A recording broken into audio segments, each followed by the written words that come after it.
pictures online of him like driving a Lambo. So like very much created this illusion that he's like an uber successful guy and like that was his Lambo and I didn't even know until months later that he's like, "Oh yeah, I just rented that for a day." Wow. Just to It's take pictures all with it, and he was very much that type of person that sold the illusion of like this is what a successful life looks like.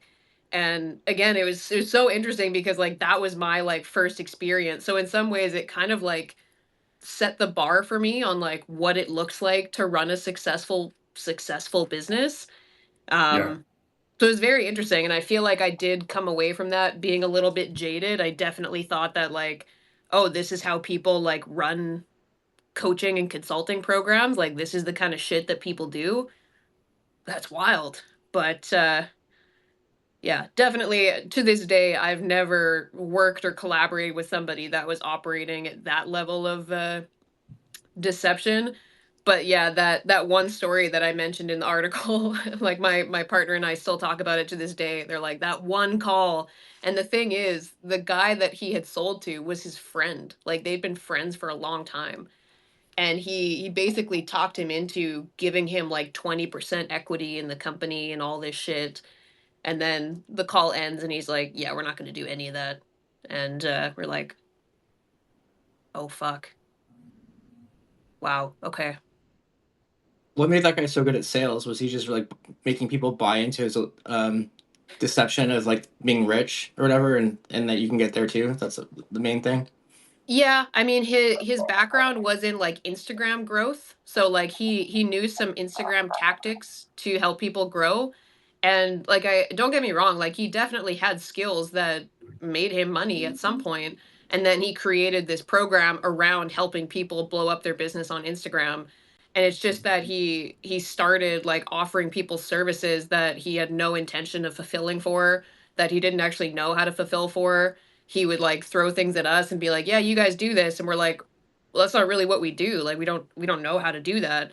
And then it would be our fault if it didn't get done, and we're like, "I mean, respectfully, man, we never said that we could do that. Like, I don't have that skill. I can try to learn it, but like, you promised this guy that we'd have this to him like next week, and I don't know how to do that." So it's he I think at one point he was probably doing legit business. Like he had like collaborated with like Russell Brunson at some point as like an Instagram consultant and stuff like that. But Like, he just started veering the business in a way that wasn't honest and, promising people things that he wasn't actually down to fulfill for. Yeah. There was just a lot of shady shit going on. I think I have a little bit of a theory on that, and it's like in sales, I think you need to have some level of detachment. Um, like I myself, when I tried to sell, there was a 6 month period of my life where I was in life insurance. And the thing that got me into it in the first place was because it was like, all right, well, my dad died at a young age. So, like, I understand why, a family should have life insurance. Who better to sell this, right? But then I got into it and I was like, oh, this sucks. First of all, this is way too close to home.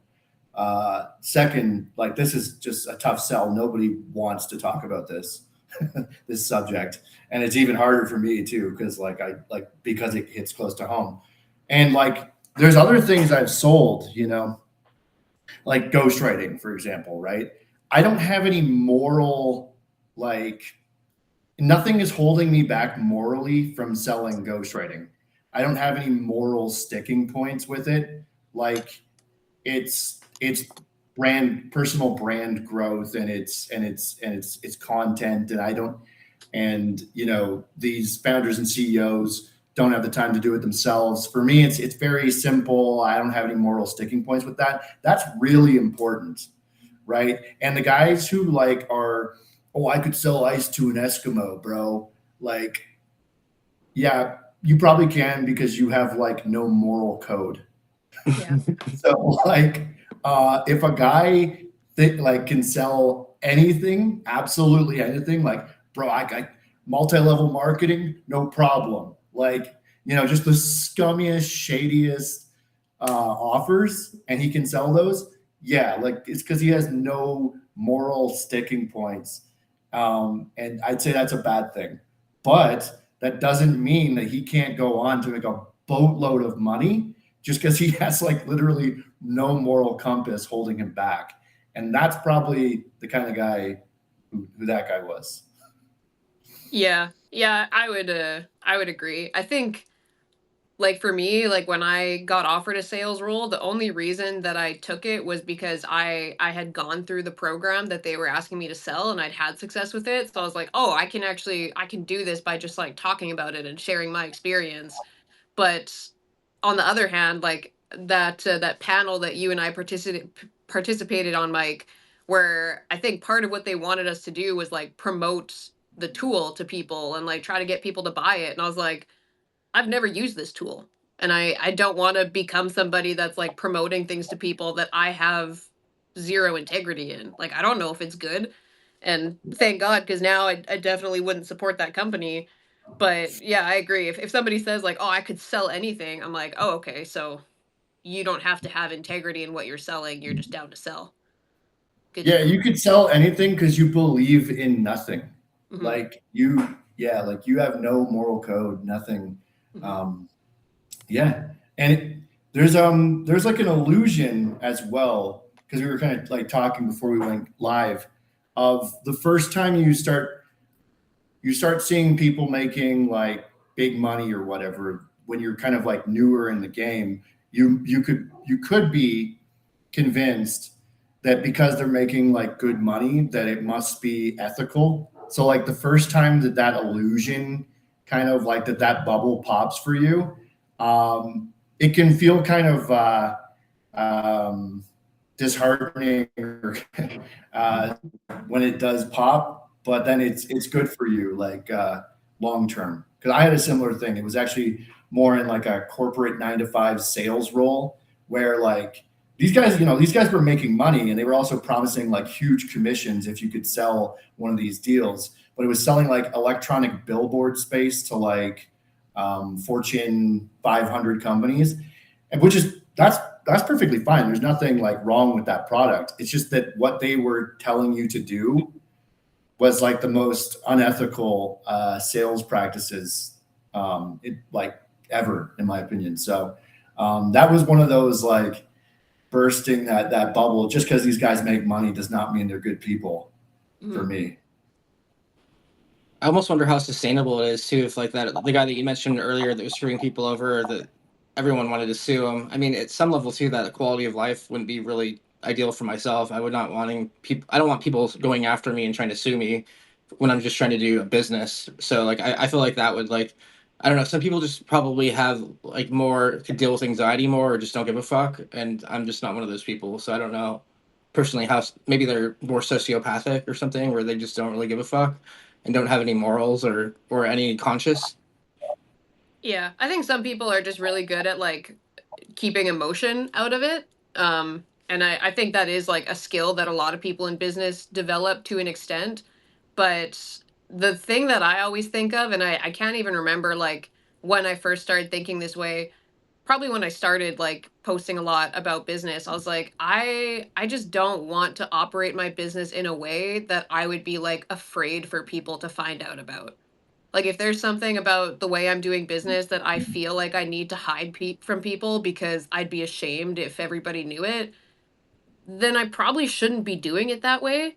And so Yeah. that's always what I kind of thought of was like it's not so much about like, we all need to care about what people think, but like if you don't feel like what you do it with integrity and you're like, I don't want people to know this, or like I don't want people to look at the reviews around my program or anything. Like I just think that way of doing business there's going to be a limit on how long you can do it that way because eventually, especially with things like coaching programs and stuff, like your reputation is going to catch up to you. People will start seeing that there's more negative reviews than positive ones. Like I just don't see the sense in doing business in a way where you're just willing to screw people over and how you think that that's going to work out for you long term. Yeah, I think that it might be harder in the beginning to be like brutally honest with people. Like, say for example, if I was let's say I was really going to go hard on like ghostwriting coaching. Well, there's two different approaches I could have with that. I could be like, oh yeah, 2026 is just as good on LinkedIn as it was in 2025, man. Like it's going to be the exact same thing. Like I can like literally give you the exact offer post I put out in 2025 that got like 43 plus inbound leads, and it will work still today. Like it's going to be so easy for you, man. Like you're going to like you're going to land clients. You're going to have clients begging to work with you. Bullshit. that's so bullshit. The algorithm completely changed. You have to send cold DMs. Like you have to send some sort of DMs now. It's not the same. It is not the same game, right? So in the short term, yeah, is it easier to sell stuff if you just make everything sound super fast, easy, and cheap and all that? Yeah, and you can get lucky with it and you can make a whole bunch of money all at once, but then the backlash that comes later on can be brutal. And like a guy like we were talking about there, like he's kind of just okay with like living with all those people after the fact who, because you were talking about this, right? Like there was a lot of people afterwards you said that you couldn't even count the number of times you were on a call with people screaming for a refund. Like actually screaming. Oh yeah, he got yelled at a few times. Yeah. So, and I mean, God, no wonder he hired CSMs, because like he just needed somebody to separate all of that from him having to deal with it head on, right? Yeah. So how does a guy live with that as well? Is he puts someone in between to deal with all that backlash. Yeah, that's wild. Did you learn anything from that guy about like selling that was something you could take away from? Like, why was he so good, do you think? Oh, I learned a lot from him. I learned a bunch of ways that I don't want to do business. I think he was really good at talking. He was really good. Like he did have a lot of knowledge about like growth on Instagram and like tactics to grow an account. He had brought somebody on who was like, this guy was just I don't know if he was a ghostwriter, but he was like a magician at writing offers. This one guy that he brought on. And it was such a specific skill set. Like he could basically look at what a person was doing, look at their background, look at what they're trying to sell, and he would just be able to craft an offer that every single time that person was like, wow, that's really fucking good. So he had like the CEO had skills that were related to what he was selling, and he had some people on his team that were really good at helping put things together. But he just started like I think where it went wrong is he just started trying to kind of sell not everything, but just more things than he actually knew he could fulfill on. But in terms of your question, Jared, like what was he good at? I think he was just really good at talking. Like he was really good at like wooing people with his knowledge of Instagram. He was a really smooth talker. He was really good at lying and not showing any indication of it. And that's what I meant. Like he would promise people things on these calls that my partner and I are sitting there and we're like, okay, how's he gonna do that? And then, we'd get off the call and he'd be like, yeah, we're not gonna do that. But he was so smooth in the moment. Like he was just really good at being on the fly. So I think that was like his greatest skill was just talking and selling and bullshitting seamlessly. But I think I learned more from him about how I don't want to do business than I would say I walked away with like great skills that I, still use today. I also just want to say, guys, if I randomly mute and turn off my camera, it's because I'm waiting for a phone call. So I might go black for a couple minutes and then just hop back on. It'll happen pretty spontaneously, but I just want to give everybody that heads up. Sounds good. Yeah. It's interesting in sales, right? Because like you're also not going to hop on a sales call and say things that are like counterproductive. Like so, but there really is a line, because what that guy's doing is just that's something else. But I mean, you're not going to like in the middle of your presentation throw in a bunch of stuff and say, oh yeah, like certain niches, like I'll give you an example. Certain niches are a lot harder though. Like, like certain niches are a lot harder. There's been a couple times where we actually did have a client where it was actually really hard to get results. And to be honest, yeah, like I've only been doing this for like 3 years and 2 months, and I only really started getting comfortable with running this service about like a year ago. And to be honest, like I'm still a little bit nervous on fulfilling. There's kind of a point where it's like, yeah, you're actually just like selling yourself short and saying a lot of things that kind of just didn't need to be said. Sure. So like a polished sales presentation, you do leave out a lot of things that just really aren't like productive for moving this thing forward. But yeah, like when you get a question of like how easy is this going to be and stuff, and also just like the expectation that you set, like you don't want to ever make it seem like, especially for coaching, that it's just going to be so easy and so fast. I actually think there's a lot to be said about saying that it's going to be hard. Like, are you prepared? Like, do you have this much time? Like, are you prepared to send DMs on LinkedIn? Because like you are going to have to do it for this to work. I almost think that that's better in this day and age too, because people have heard every promise under the sun, right? So maybe just being more brutally honest about what it's actually going to take is better.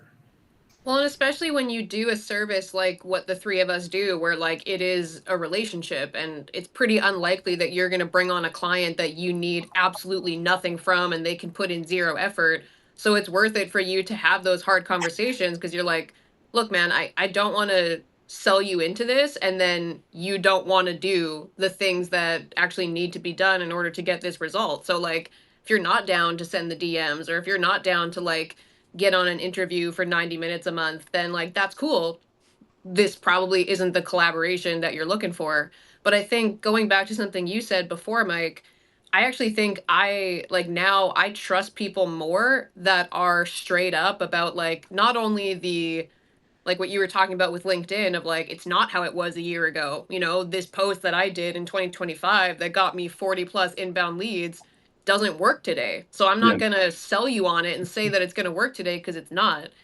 I think there's something to be said for like actually giving people the valuable information up front because something that I think doesn't work as much anymore, but a lot of people, a lot of content creators were doing for a long time is like you kind of give people like the very surface level information and then you give them the good stuff once they've paid you. And I made that example in the article of like, you know, people sharing on LinkedIn, like, hey, you just got to post 3 to 7 times a week and be authentic.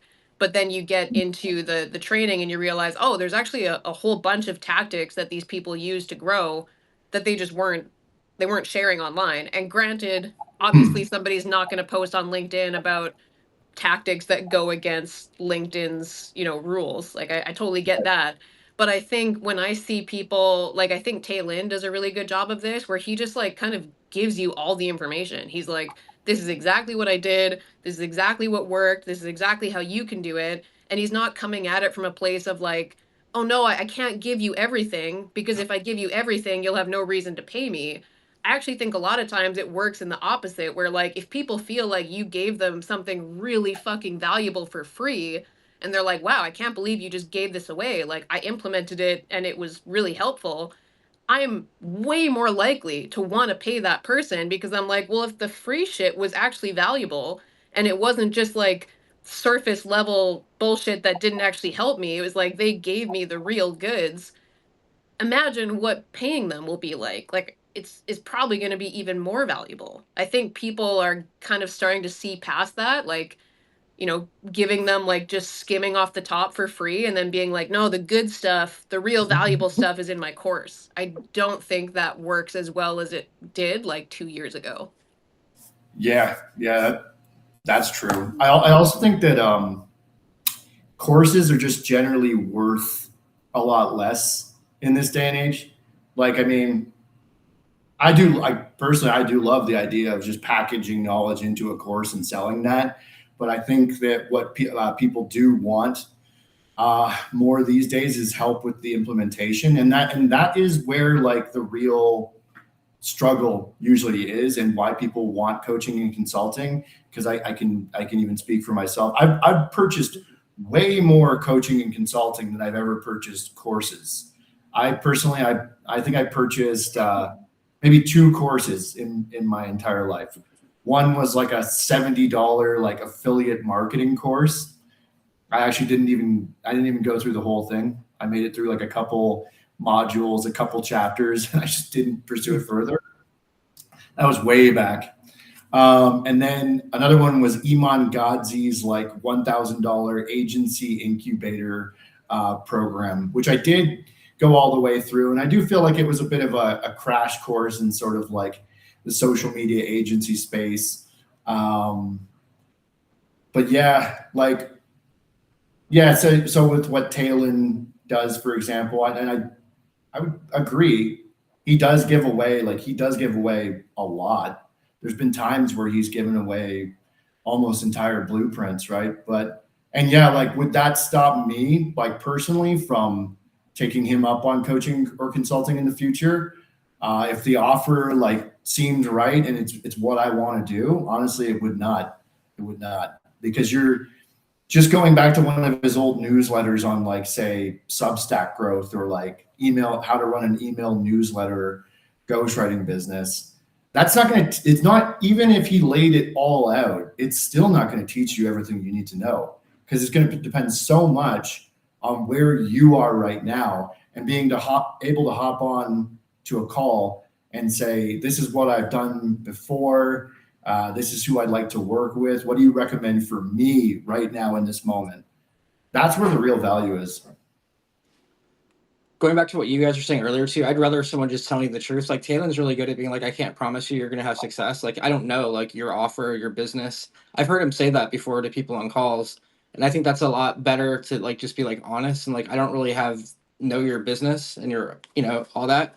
So I think that that's too many people are fluffing people up, and then also the courses, like you have to also realize if they're selling a course, like maybe they had success by selling the course or whatever, and they had a shitload of numbers, and that is their business, is just kind of selling that dream of like, but they're, I don't know, maybe it's not connected to what you're doing though on the back end, so it's a little bit hard.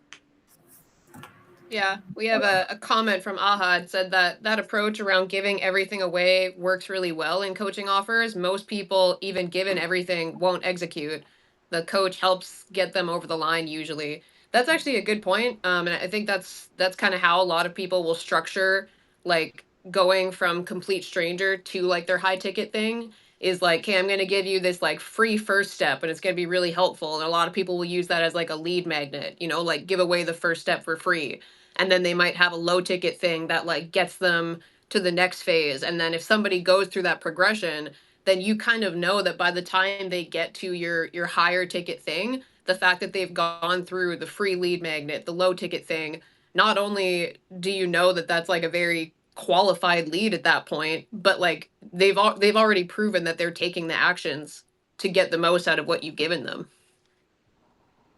Yeah, I think honestly it works the best for high ticket coaching and B2B also, because in B2B, like, you could lay out the entire thing, but they'll be like, okay, great, this guy clearly knows how to do it, but we can't do all this on our own. So you could like literally lay out the entire blueprint, and they'll be like, great, can you do that for us? And actually, with my offer post, the one that got the 43 inbound leads, that's exactly what I did. I laid out like exactly how I would do it. And then like towards the end, I said, like, if this sounds like a lot, like, that's because it is. And that's where I come in as a ghostwriter, and I can help you like implement this. So if you're interested, DM me the word like growth. And if you want more information about this, go through this carousel. And then the carousel had step-by-step like process on how we would do it, the actual ghostwriting service. But another thing too, we were talking earlier kind of about like with the services that the three of us run, we really have no room. Like it's relationship selling, and you cannot just treat it like some just like one and done like sales thing. Like you're going to be working with this client like hands on after the sale happens, so you have no room for any sort of deception or anything, or even hard sales tactics, you know. Mhm. With ghostwriting, a lot of the time, and maybe this is actually kind of a bad thing, but a lot of the time I don't even like try and hard sell them when it comes to like objections and stuff. Like I might try and overturn like one objection, but I don't do what I like even back in the day when I was selling kind of like face to face, like in cellular. I would try and overcome like 3 or 5 objections and stuff because it was more just like a transactional type sales process. I probably Mhm. was never going to see that person again. Unlike with ghostwriting, I'm going to be working with this person for 6 months or a year and that kind of thing. So Yeah, I think that goes for any kind of service where you know that you're gonna like there's a relationship component of it. Because yeah, if you're just selling like courses or something and you're like, yeah, you pay me and then you get in this course and then you have everything and good luck, it's a lot easier in that type of model to like not really care about the results that people get. But if it's a service where you're like, this is a relationship, like I'm gonna interview you every month or you're gonna review the content or there's any kind of back and forth, you're probably going to be a little bit more selective and you're probably not going to try to like pressure people in any way to join because you're like I have to work with you ongoing. And I've personally found that if somebody's a pain in the ass on day 1, they're usually going to be a pain in the ass on day 30 and day 60 and day 90. So like I learned that through sales, like when I had some people that just seemed like really skeptical, or they just kept coming back with questions after questions after questions. And like I've had people sometimes that will do that for like weeks and then they start asking the same questions over again. I used to, when I was like greener at it, I would like keep answering those questions and I would keep handling their objections, and I would just keep going because I'm like, well, this person seems like they want to buy and they have all these questions and I'm trying to get them to buy.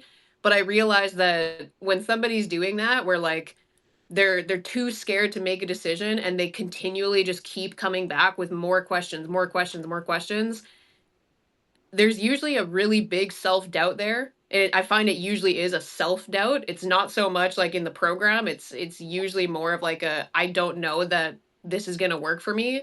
I got to a point where I was like, yeah, I don't think we should move forward, man. Like you're especially if they start asking the same questions over again, which is more common than you'd think, because that tells me that they're probably in a state of such high anxiety and they're coming at it with this like this needs to work energy.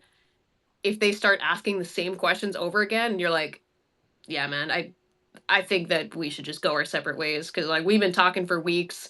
I've answered these questions before. We've gone over this a few times. You still seem like you are afraid to make this decision. I think we're good. you know? You that said was something very interesting, Mike, a second ago about like not handling every objection and just kind of what do you just acknowledge it and just kind of like let it die, or like what do you do there? Because you mentioned you handle one or so, and I was just curious there because I like that idea because it seems like sometimes like we're taught to constantly handle objections, but at the end of the day, maybe just let it die somehow. well, okay. I'll give you an example of how far I used to go in the cellular industry. Okay, right. So, because I had nothing to lose, and it's like you just go for the end zone. You know what I mean? Like you throw the Hail Mary or the half court shot, you know what I mean? Because you're like probably never going to see this person again, right? So you take it absolutely as far as it can go.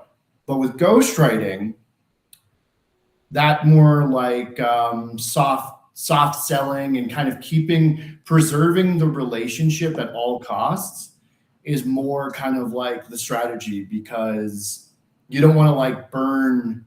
It's more like you don't want to burn the lead, right? You don't want to burn the prospect or give them a bad impression of you, so you keep it like a lot more like ethical and stuff.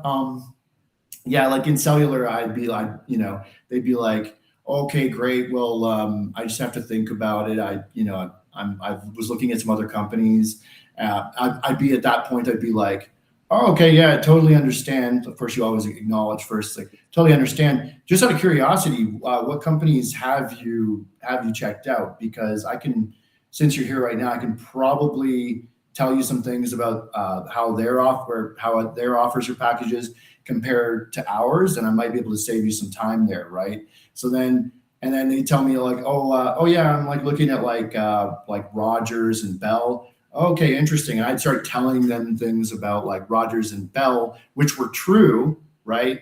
And then, I'd probably reveal something to them like that they didn't even know. That's like, oh, like we run on the Rogers network anyway, right? But it's just that because we're this subsidiary that's like that's more competitive, that's why we're able to provide the same cellular service, but at a more competitive price. Oh, I didn't know that. Okay. So I'd like overturn these objections just more aggressively. And I don't know why, but in ghostwriting, I've never had that more aggressive approach. Maybe I should, but I just always like try and preserve the relationship first. So I might try and overcome like one objection, maybe two, but not like taking it like to its brutal end, to the point where you get like the hard no. Yeah, because a lot of it, they might come back to you in an email or something like 2 or 3 weeks later because you weren't too pushy. That's the interesting thing is I know like even my own like mom, for example, won't buy from a salesperson that's pushy. She'll only buy if she likes them and if they're like kind of more laid back and they just kind of answer her questions and that let her decide for herself. I noticed that about her. She hated it when people push their things. Like she would just retract. So it's interesting how like certain people maybe will buy it, maybe they won't, but it kind of just depends on the personality, I feel like too. The Yeah, real for sure. art, the real art is being able to overcome the objection while like not appearing pushy, right? And it is like that acknowledgement of like, oh yeah, totally fair. Like I understand. It seems like a big decision in this, right? And doing that, acknowledging first, because then you probably can avoid coming across as an asshole, Yeah. and And you can not be pushy while still getting that handled for them. Yeah. the sense of empathy, maybe just like understanding their position instead of like overriding it or whatever. Yeah. Yeah. Yeah, I found that was a big shift for me. Like the way that I initially learned sales was that very like a bit more like assertive, pushy, like very like what they would call like male energy. But I wouldn't even say it's like male energy. I think it's like outdated sales tactics that maybe worked more in the Jordan Belfort generation of like they buy or they die shit, and those kind of like persuasion sales tactics. I just think people are more aware of it than ever, and I think probably more people are becoming like your mom, Jer, where it's like an energy thing, and if they feel like somebody's trying to like push something on them or pressure them to do it, even if they want that thing, they might just get turned off by the person and the energy they're giving. So I found when I had gotten enough reps and I was like, okay, I understand the way I was taught, but I actually think I'll be better if I just do it this way and I take a little bit more of a laid back approach of like, here's all the information, here's what it is, go through the process, see if it's a good fit, and then just let them make a decision and kind of be detached and be like, look, it's not going to change my life if you do this or not, but it could change yours. That's a So good way to put this it. this is your decision.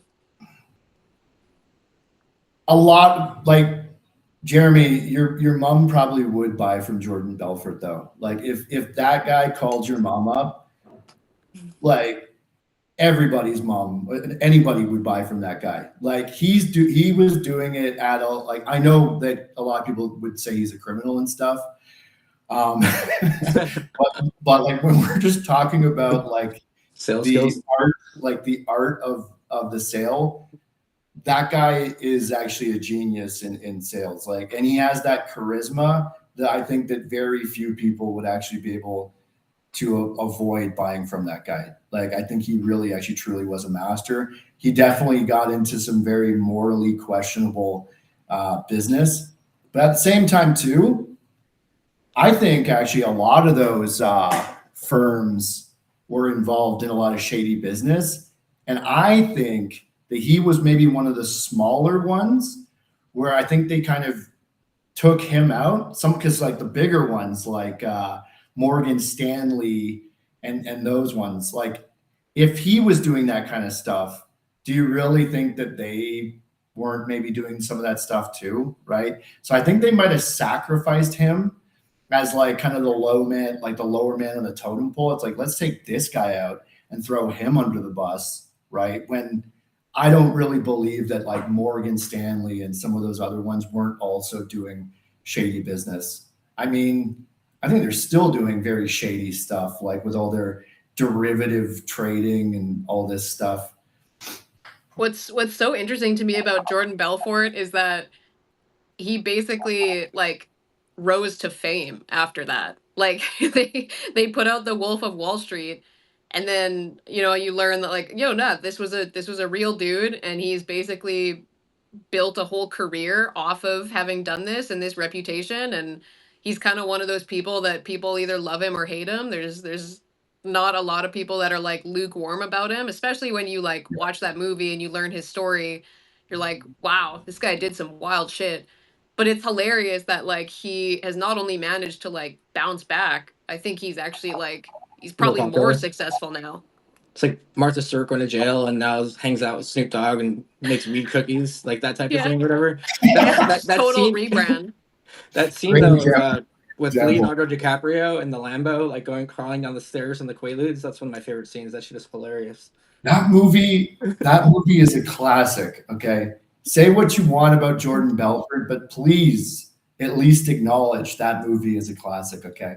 In the way that like other movies like Goodfellas, for example, are classics. Just because you like Goodfellas doesn't mean that you believe what the Italian mob does is good and ethical. Yeah, like I love that they just like, kill people and do dirty business, but like Goodfellas is a classic, right?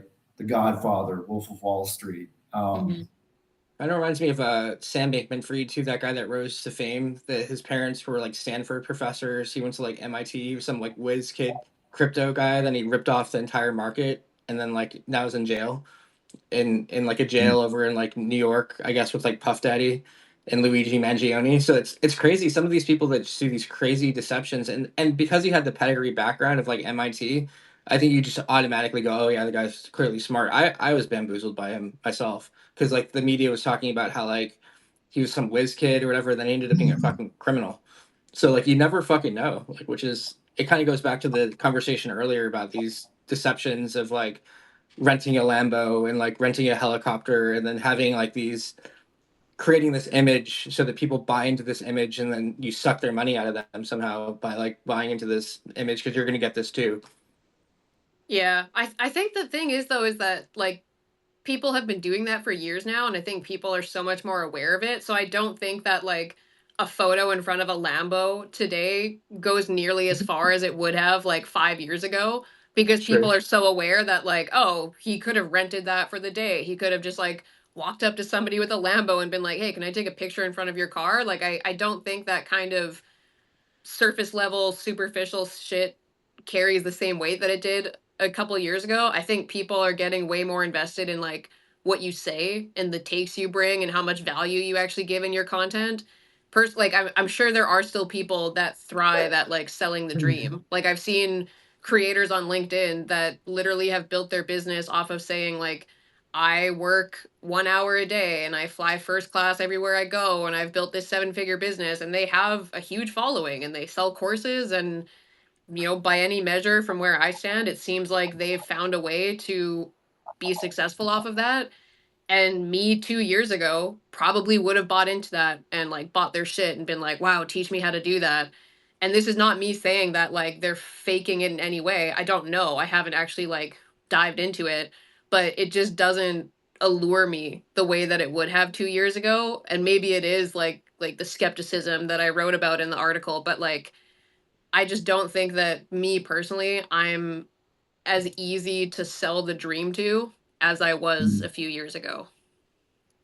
Yeah, I'm not a person where, like, if you try and sell the dream to me, it's gonna completely backfire. Um, like, there's this kid on LinkedIn who DMs me, and he'll follow up occasionally, and like he's the type that actually poses in front of cars and stuff. Maybe not a Lambo, but something nice anyway. And he, like, my opinion of him has gotten worse and worse as the months go on. I don't even care if he does help people make money.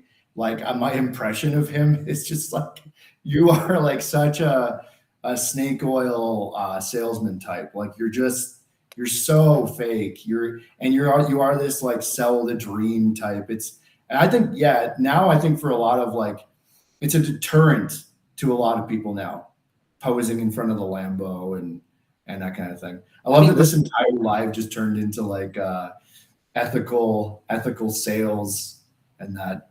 I think most millionaires drive like trucks and old cars, and you see it even with some celebrities. They'll drive, or even Zuckerberg, I think, had like a shitty Honda for like a long time. So it's interesting. A lot of the times, like the people with the nice cars could be just broke as fuck, and like that could be like their entire, like, if they do have that nice supercar or whatever, maybe that's the only thing they have, and like, and they're blowing their money on a depreciating asset.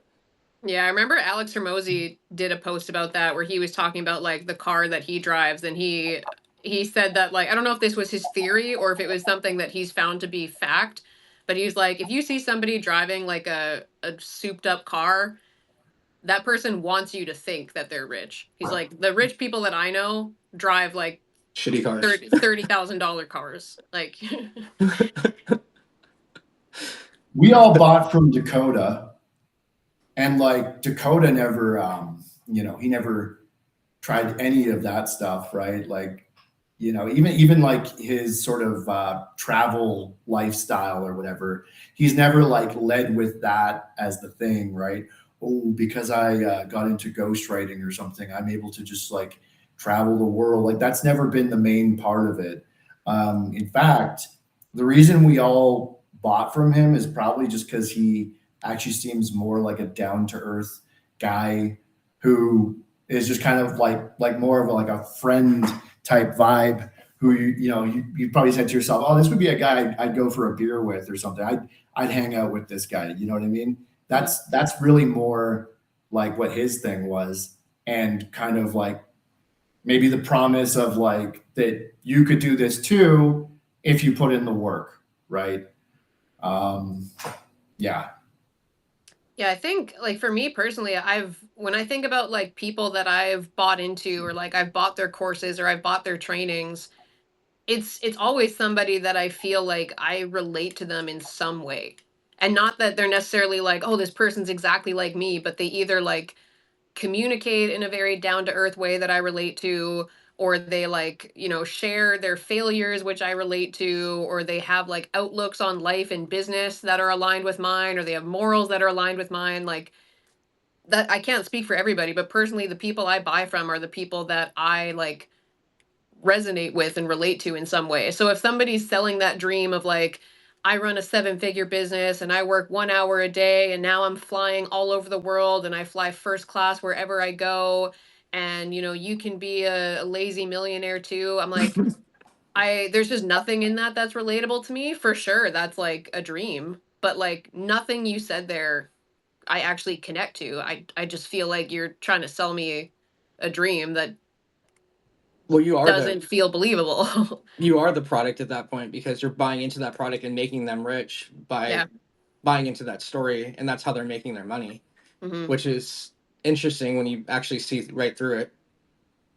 Yeah. Ahad said end of an era, Dakota. Okay, so I guess, yeah, Dakota shut down the ghostwriting program.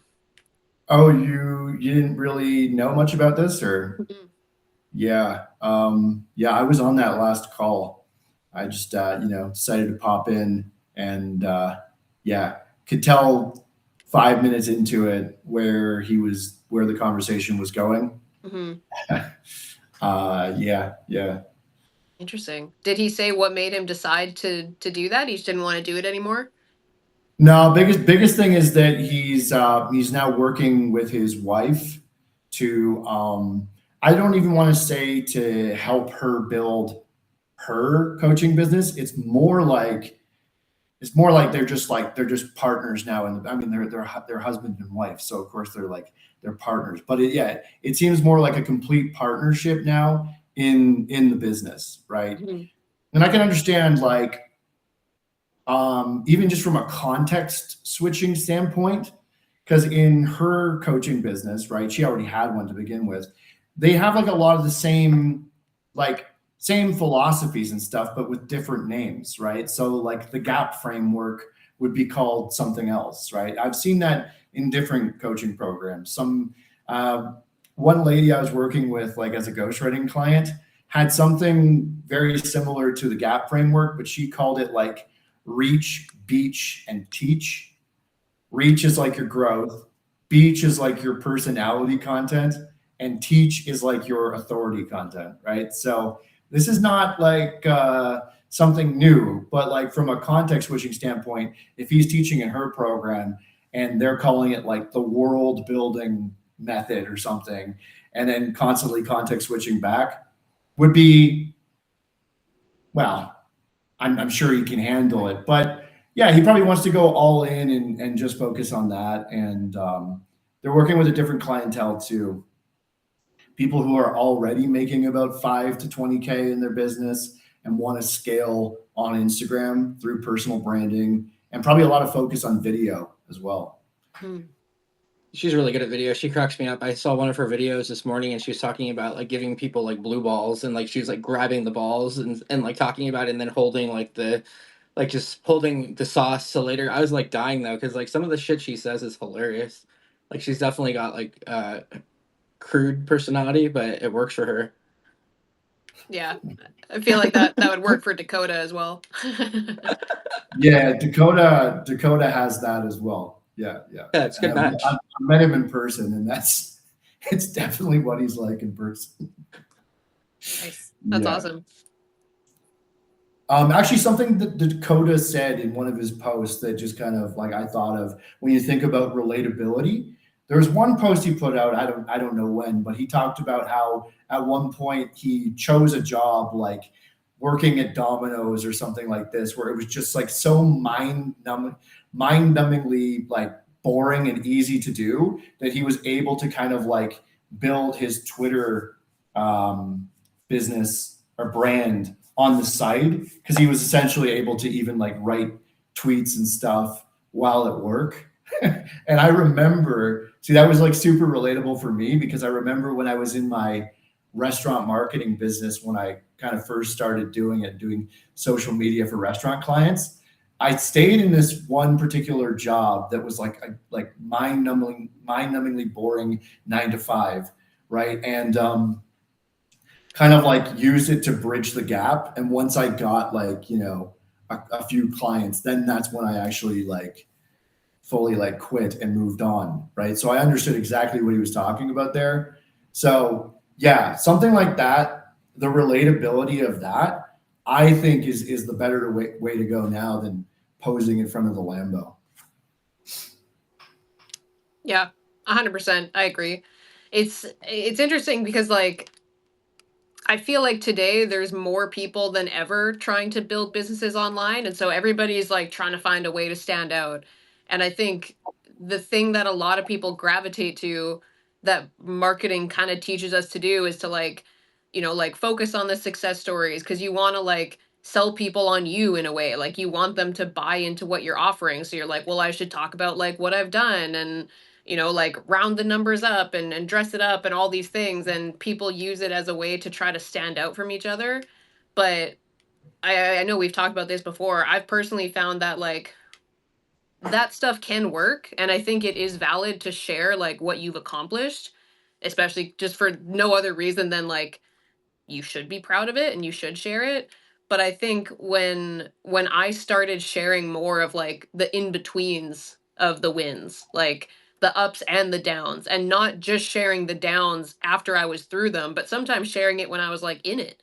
And I know like I've seen you do this too, Mike, where you've talked about like, how your posts aren't doing as well on LinkedIn or they used to or whatnot. Like I think when people share that shit, like yeah, it might not that kind of content might not get you as many inbound leads now, but it'll get people connecting to you more because they see themselves in you.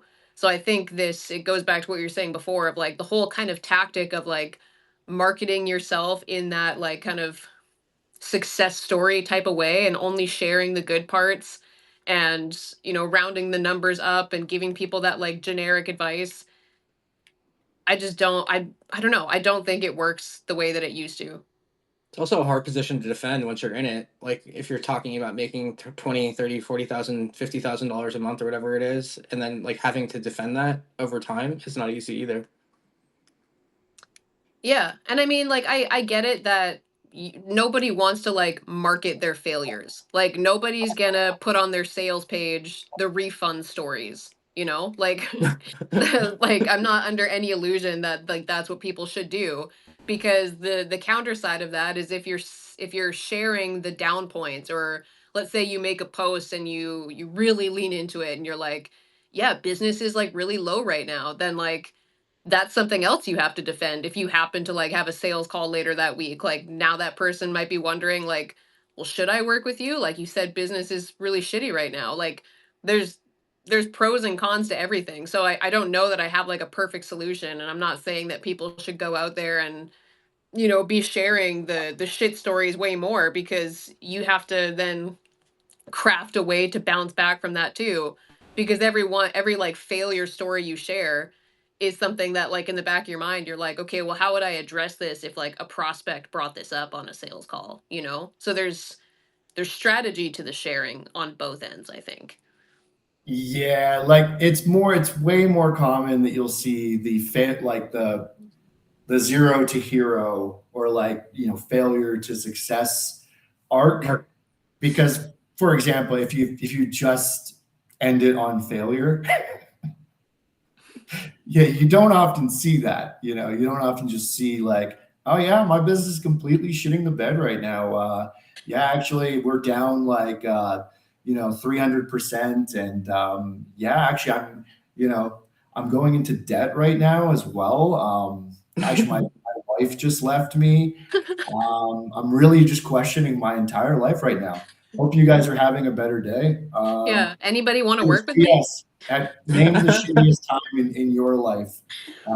Yeah, I don't think I've never seen that LinkedIn post. Maybe it's an unexplored, untapped market. Yeah. maybe No, I don't maybe know if there's a that's going to strategy to this. catch on. I don't know if that one's going to catch on.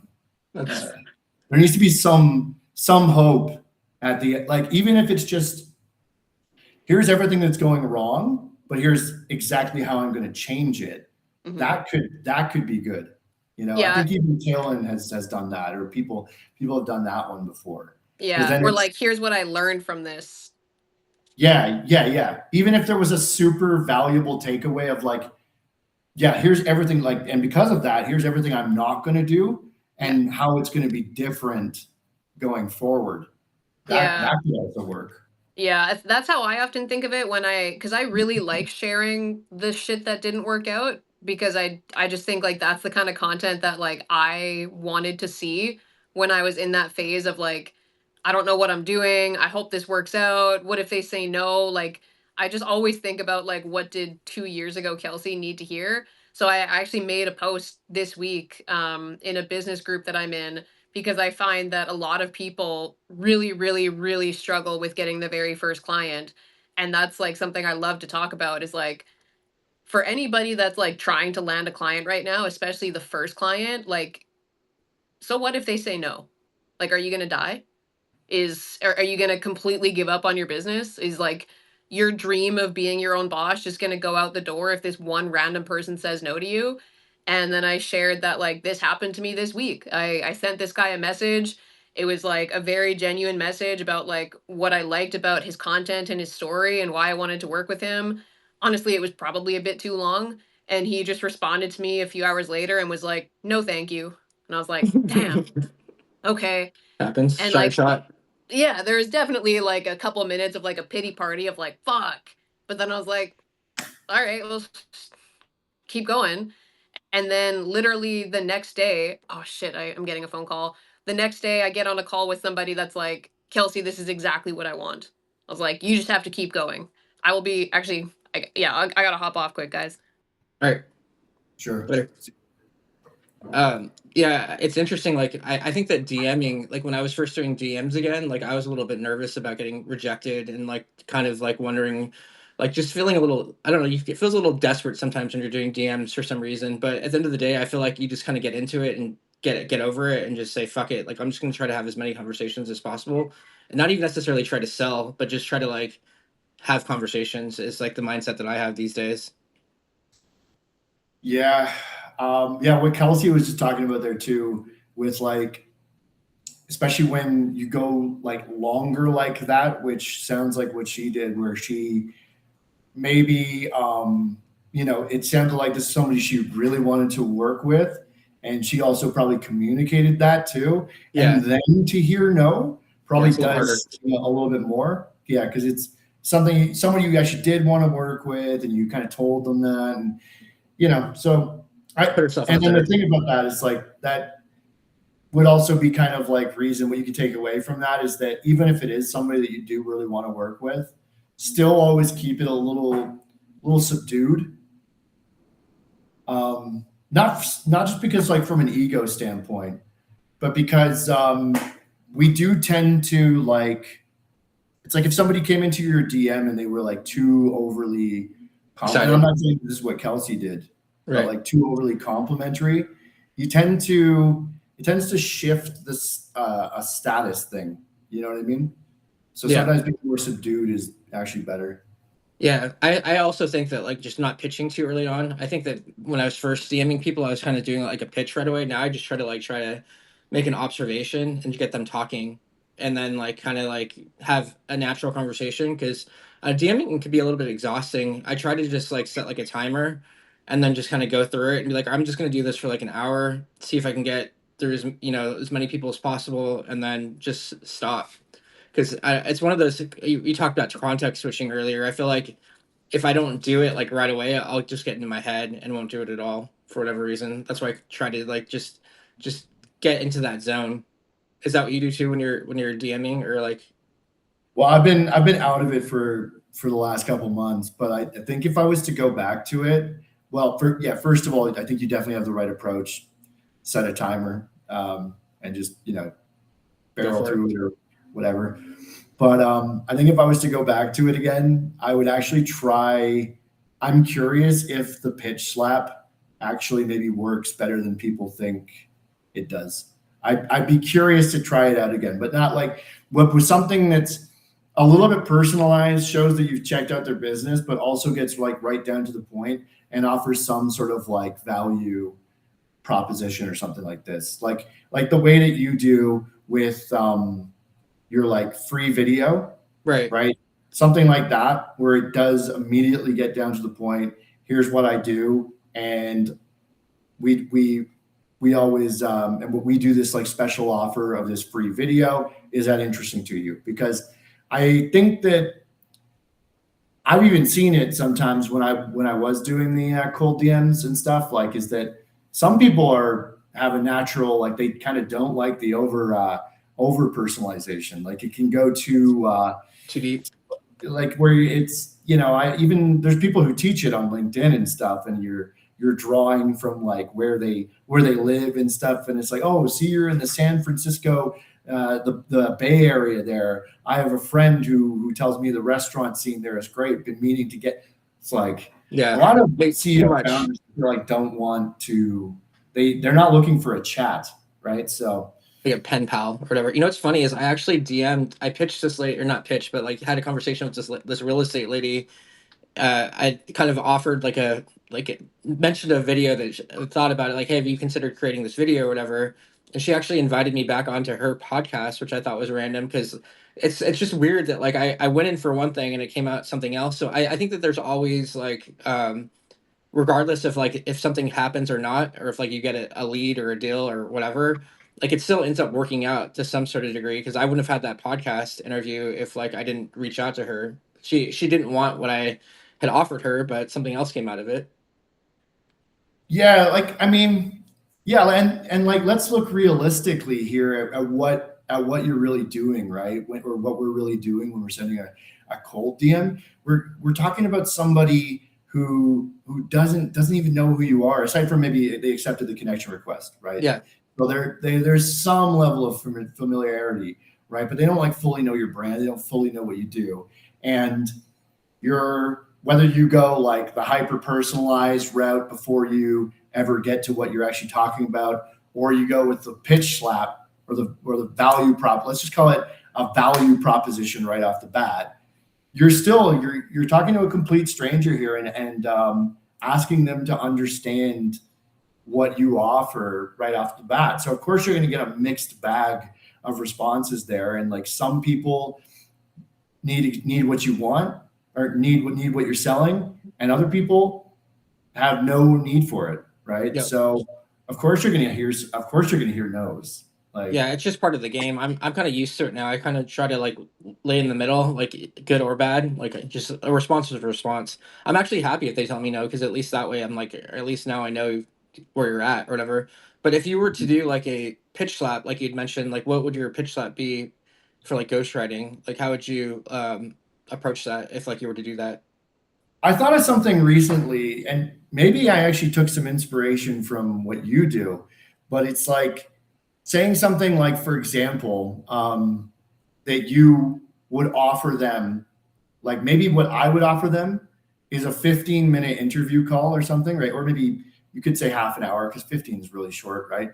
But let's just say 15-minute interview call. And from that 15 minutes, or 30 minutes, I will generate or create, not generate, I'll create 3 sample posts for you. And if you like them, you can post those on your page and use those. And then if you like them at that point, we could talk about what it would look like going forward. Is I this think that's a interesting? smart idea. I think it's a smart idea because it gets people like away from like the what is ghostwriting, what do you do? It allows them to like sample the product as if they're in like a Costco grabbing like a hot dog or something, and then like, all right, cool, I like Yeah. it. I know I like Mike. That was easy. Let's do some more or whatever.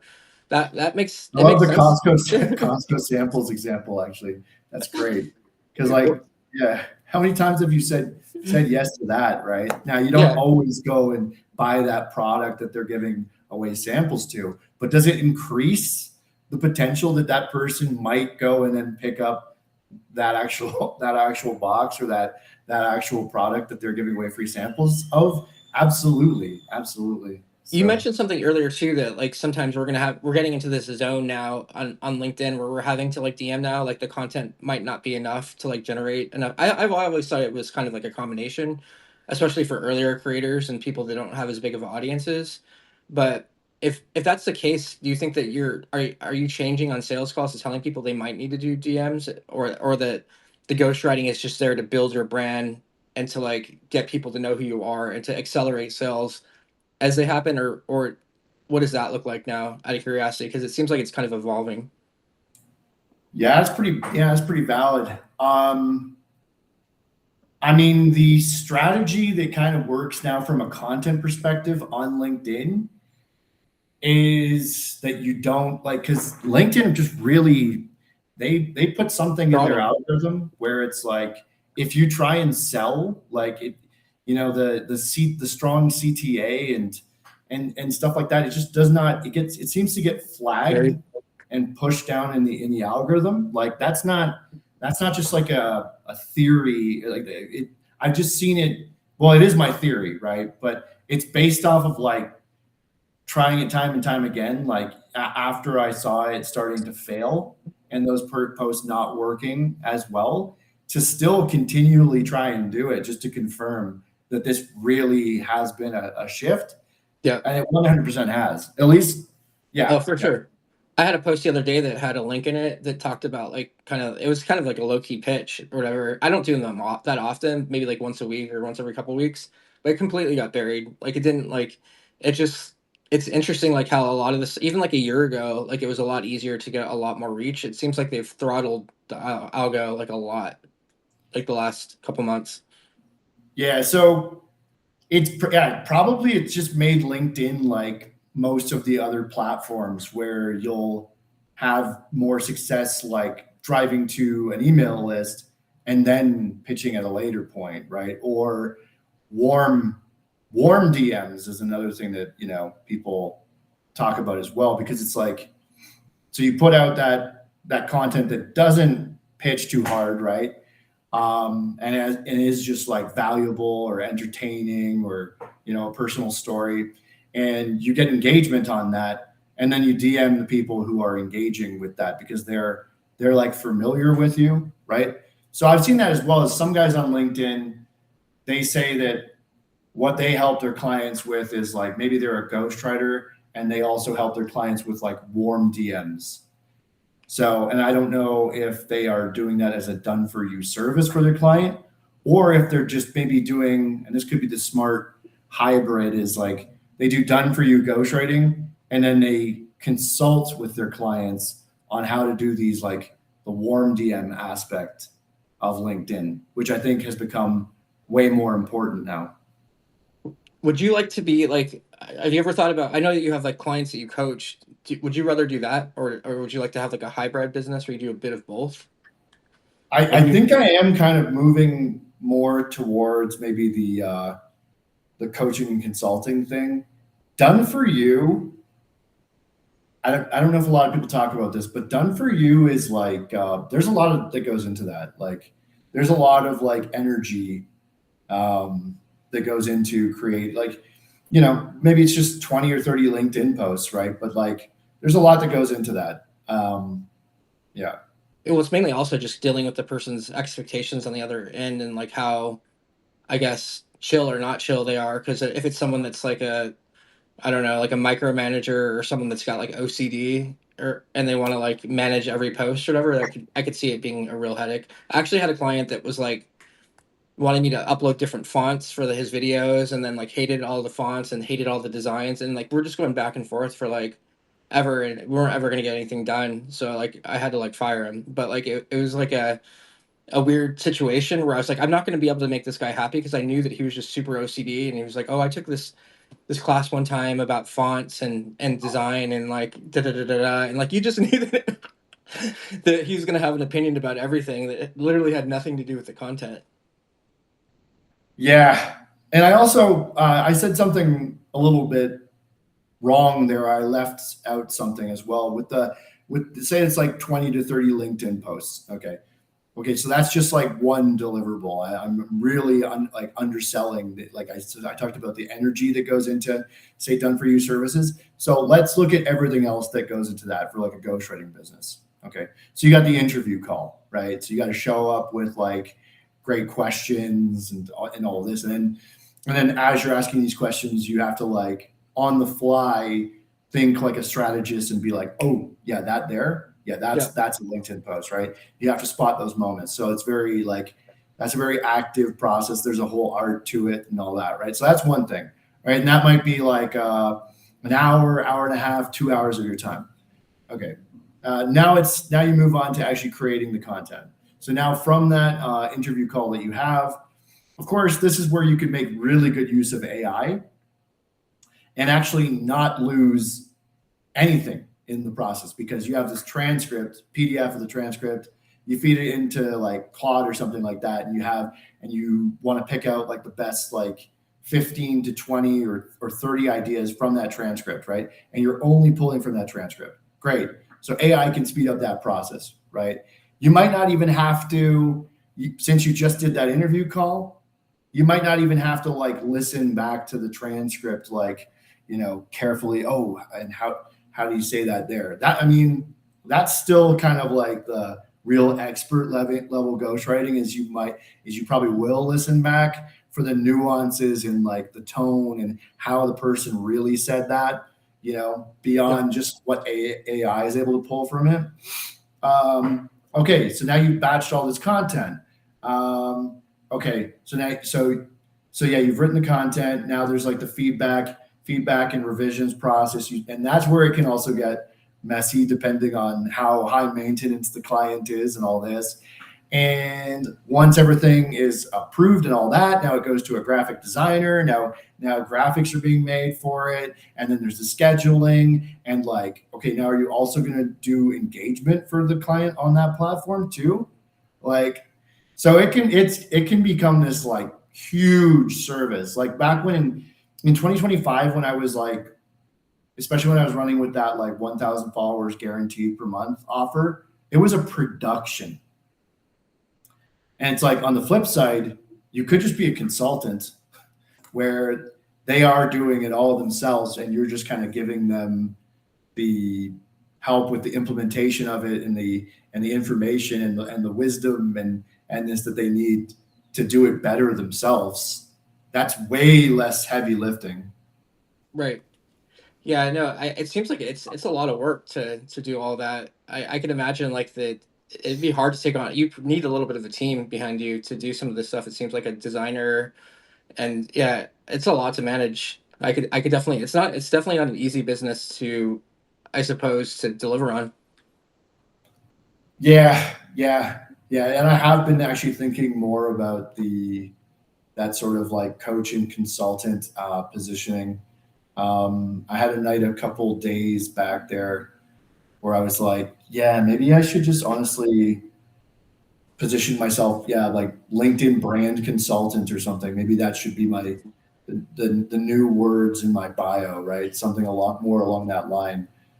Not to say I won't ever do done for you ghostwriting for people, but maybe lead with the LinkedIn brand consulting thing, because something I thought about as well is that like a lot of people might truly need that more than like done for you ghostwriting, which is a very like it is a very particular client that you're looking for there, right? Where they don't have the time to do it themselves but they still uh, need and understand why they should be building a brand on social media, right? Yeah, I like the consulting because it's at least it's like kind of done after the call. There's not as much work after.